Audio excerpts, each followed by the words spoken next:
ഞങ്ങൾ പറഞ്ഞതെല്ലാം അക്ഷരാർത്ഥത്തിൽ ശരിയെന്ന് തെളിയിച്ചുകൊണ്ടുള്ള റിസൾട്ടാണ് ഇപ്പോൾ വന്നുകൊണ്ടിരിക്കുന്നത്. നിങ്ങളെങ്കിലും ചാനലുകാരുടെ മുമ്പിൽ മുദ്രാവാക്യം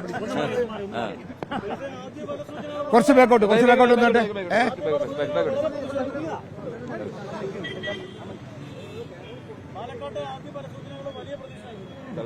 നമുക്ക് നല്ല ശുഭപ്രതീക്ഷയാണ്. ഞങ്ങളിപ്പോ ഇനി ഞങ്ങൾ പുറകോട്ടില്ല, ഇനി ഞങ്ങൾ അഡ്വാൻസ് ആണ്. അത് 10 വരെ പോകാം എന്നാണ് എന്റെ കാൽക്കുലേഷൻ.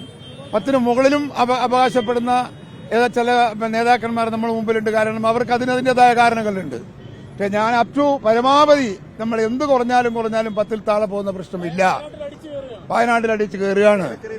ചേലക്കരയിൽ 40,000 വോട്ടിന്റെ ഭൂരിപക്ഷം കിട്ടിയ മണ്ഡലമാണെന്ന് ഓർമ്മ വേണം. 40,000 39,000 ചില്ലാനും വോട്ട് കിട്ടിയ ഭൂരിപക്ഷം കിട്ടിയ ഇടതുപക്ഷത്തിന് ഭൂരിപക്ഷം കിട്ടിയ മണ്ഡലമാണ് ചേലക്കര. ആ ചേലക്കര ഇപ്പൊ 8,000-ൽ നിൽക്കുകയാണ്. പോയാലും 10 അപ്പുറത്ത് പോവില്ല. സർക്കാർ വിരുദ്ധതയുണ്ട്. അതുകൊണ്ട് നമ്മൾ പ്രവർത്തിച്ചയിടത്തും നമ്മൾ പ്രതീക്ഷ വെച്ചയിടത്തും ഒക്കെ വളരെ മണി പോലെ നമ്മൾ പ്രതീക്ഷിച്ചിടത്ത് എല്ലാ കാര്യങ്ങളും എത്തിയിട്ടുണ്ട്.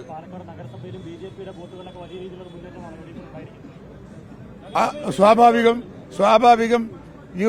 BJPക്കെതിരെയുള്ളൊരു ജനവികാരം ഉയർത്തിയെടുത്തു ഈ തെരഞ്ഞെടുപ്പിൽ ഐക്യജനാധിപത്യ മുന്നണി എന്നത് വളരെ അഭിമാനിക്കാവുന്നൊരു കാര്യമാണ്. ഒരു കാലത്ത് ഇവിടെ ഉള്ളം കയ്യിലിട്ട് അമ്മാനമാടിയവർ ഇരിക്കുകയാണിപ്പോ, കുത്തിപ്പിടിച്ചിരിക്കുകയാണ്. എഴുത് പറ്റിയെന്ന് അവരോട് ചോദിക്കും. നിങ്ങൾ പോയിട്ട് എന്നിട്ട് ഉത്തരം കണ്ടിട്ട് എന്തൊക്കെ പറ. പിന്നെ ഈ വിവാദങ്ങളൊന്നും നമ്മളെ ഏശിയിട്ടേ ഇല്ല. ഞങ്ങളെ ഏശാൻ മാത്രം ഞങ്ങളെ ഭാഗത്തൊരു അപാകത ഉണ്ടായിട്ടില്ല. ഞങ്ങൾ വളരെ സ്ട്രെയിറ്റ് ഫോർവേഡ് ആയിരുന്നു. ഞങ്ങൾ ആവശ്യപ്പെട്ടതും ഞങ്ങൾ അപേക്ഷിച്ചതും ഒക്കെ വളരെ ജനങ്ങൾക്ക് ഇഷ്ടപ്പെട്ടതാണ്. ആ ഇഷ്ടപ്പെടലിന്റെ പ്രത്യാഘാതമാണ് ഈ തെരഞ്ഞെടുപ്പ്, ഈ വോട്ടിന്റെ നിലവാരവും. ഇതെല്ലാം ഭരണവിരുദ്ധ തന്നെയല്ലേ. അത് ഇടതുപക്ഷമായാലും ഈ CPM BJP ആയാലും ഭരണത്തിന്റെ പ്രതികരണമല്ലേ. കേന്ദ്രത്തിൽ BJP, കേരളത്തിൽ LDF.